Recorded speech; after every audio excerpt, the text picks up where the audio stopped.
Jail থেকে বেরোলো কি করে? আমার না পেটে স্টোনের প্রবলেম আছে, মানে পাথর, আর সেটা একমাত্র ঠিক করতে পারে আমাদের ফ্যামিলি ডক্টর। ও বাবা, আর সহ্য করতে পারছি না, ভীষণ ব্যথা করছে, প্লিজ আমাকে একটু সাহায্য করুন। খুব পেট ব্যথা করছে, মনে হচ্ছে পাথরটা আস্তে আস্তে বড় হচ্ছে। প্লিজ আমাকে আমার ফোনটা একটু এনে দিন, ওই ফোনে আমার ডক্টরের নাম্বার আছে, আমি কথা বলে দেখি একটু। প্লিজ আমার ফোনটা আমাকে দিন না। ওরে বাবা রে বাবা, আর সহ্য করতে পারছি না। Thank you so much, thank you. এক মিনিট। হ্যালো উকিল বাবু, আমার কথাটা ভালো করে শুনুন। আপনার ভুলভাল কাজের জন্য আমি এখানে জেলে বসে আছি। এবার তাড়াতাড়ি এসে আমাকে এখান থেকে বাইরে বের করুন, না হলে আপনার সব ডক্টর, আপনার সব কুকর্ম আমি কিন্তু এখানে ফাঁস করে দেব, বুঝেছেন?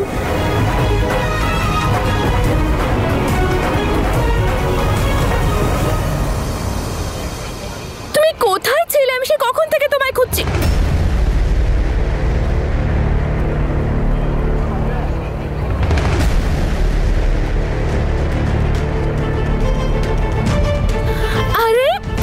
তনু, তুই এখানে?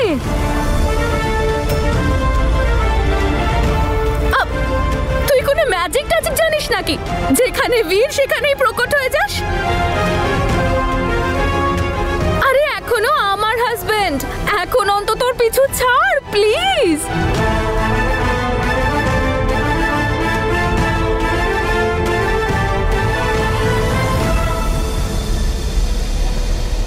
বলে দাও এসব মিথ্যে? আছে সাহস?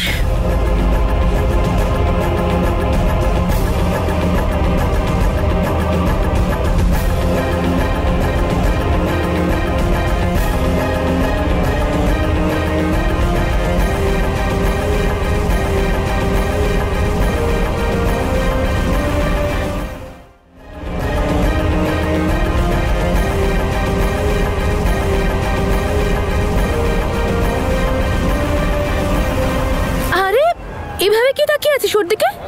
নজর লাগিয়ে দিবি নাকি আমার সুন্দর বরটাকে?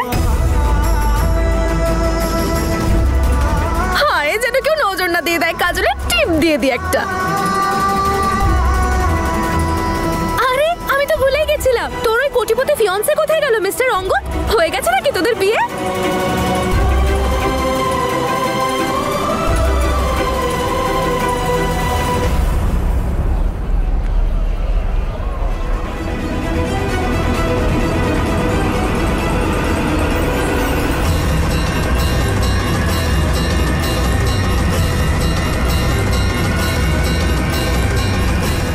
বিয়ে হয়েছে তোর ওর সাথে?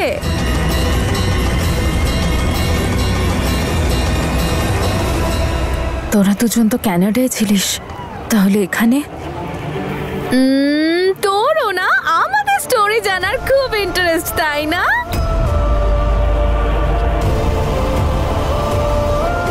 জেসমিন এখানে রামপুরে কি করছে?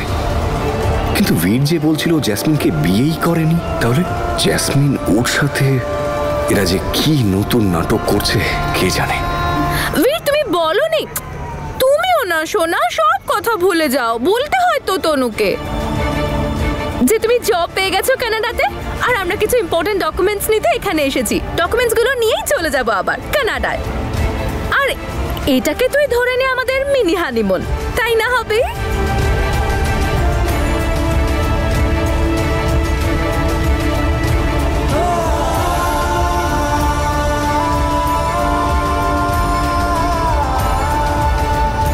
অফকোর্স। বড় বড় কথা সব ফুস হয়ে গেল, সে আমার আঁচলের তলায় এসেই লুকোতে হচ্ছে।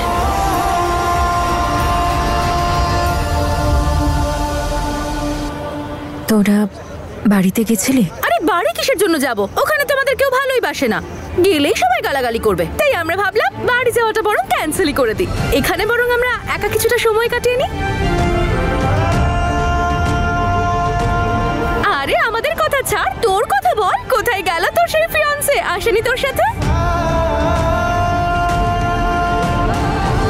আচ্ছা তুই আর অঙ্গদ এক একসাথে ভালো টাইম স্পেন্ড করছিস বল। বীর আর আমার মতো আমরা না কানাডা গিয়ে সবাইকে ভুলে গেছি, সময় পাই না। আমরা একে অপরের সাথে সময় কাটাতে বেশি ভালোবাসি, তাই না? আমরা তো সারাক্ষণ একে অপরের সঙ্গে চিটে থাকি। এই দেখ না এখন যেমন আছি, দেখ। আর তুই জানিস কানাডায় না রাস্তার মধ্যে চুমুও খাওয়া যায়। এই বীর, এখানে একটা চুমু খাই। আচ্ছা ঠিক আছে, সরি। তনু বল না, অঙ্গদ কেমন আছে? ভালো আছে।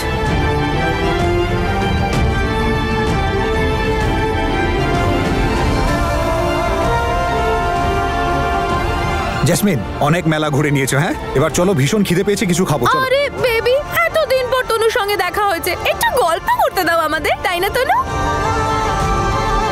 চলো চলো না প্লিজ। আরে বীর,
অঙ্গদ, আপনি এখানে এসেছেন, তাও হসপিটালের জামা কাপড়ে।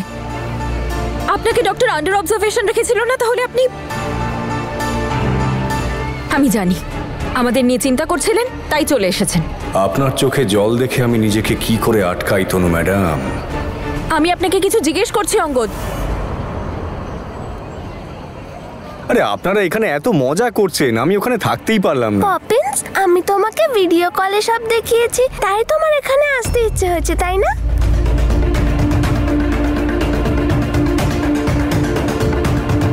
হ্যাঁ মা,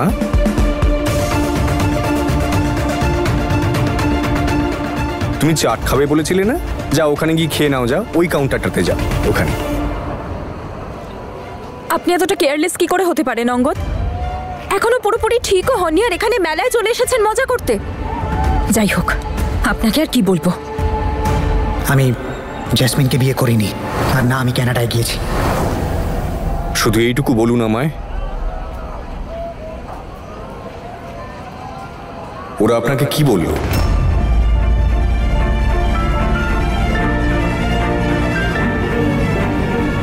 তোর এই কোটিপতি ফিয়ান্সে কোথায় অঙ্গদ? বিয়ে করে নিয়েছিস তোরা? কি চাই আপনার থেকে? আরে এখনো আমার হাজবেন্ড, এখন অন্তত তোর পিছু ছাড় প্লিজ। বিরক্ত করছে না তো আপনাকে? না, আর আপনি ওদের নিয়ে চিন্তা করবেন না।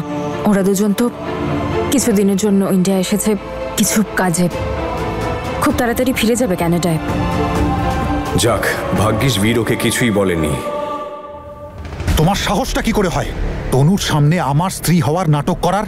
সবকিছু নর্মাল দেখিয়ে কি প্রমাণ করতে চাইছো তুমি? হায়, কারণ নজর না লেগে যায়। অন্তত আমাকে তনুর থেকে দূরে রাখার বাহানায় তুমি নিজে আমাকে এত দূর ড্রপ তো করতে এলে।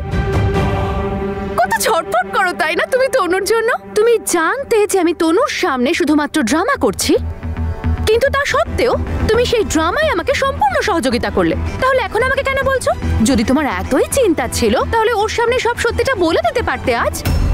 কিন্তু বীর, তুমি তো বলছিলে আমি তনুকে কোনোদিনও জানতে দেব না যে আমি এখানে আছি, কখনো ওর পিছুও নেব না, এটাও কোনোদিনও জানতেই পারবে না যে আমরা একই শহরে আছি। তাহলে কেন ওর পেছন পেছন তুমি মেলায় চলে গেলে বলো তো? আর এমনিতেও আমি তো তোমাকে সাহায্যই করতে গেছিলাম, যে বেচারা ছেলেটা ফেঁসে গেছে ওকে ওখান থেকে বের করে নিয়ে আসি।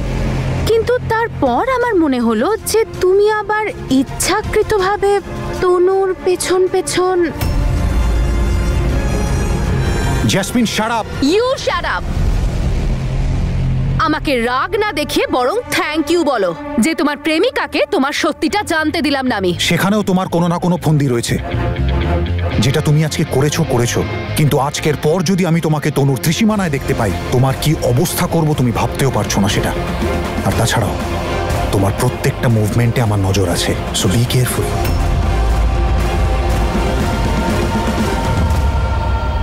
You be careful mister Bir Singh, কারণ আমি জ্যাসমিন নই যাকে তুমি সব সময় চোখে চোখে রাখবে। আমি আহত নাগিন, যার লেজে তুমি পা দিয়ে ফেলেছো। আর এবার এই নাগিন শুধু ফস করবে না, ছোবল মারবে।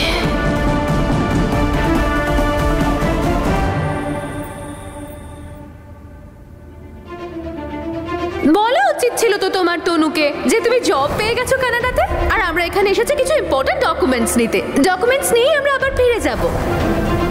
বীর ইন্ডিয়াতে আছে আর বাড়ি যায়নি, এটা কি করে হতে পারে? আর এখানে আসার ব্যাপারে ও কাউকে কিছু জানায়নি, আর তাও এত কম টাইমের জন্য এসেছে। কি কারণ থাকতে পারে? বীরকে নিয়ে তনু ম্যাডাম ভীষণই সেন্সিটিভ।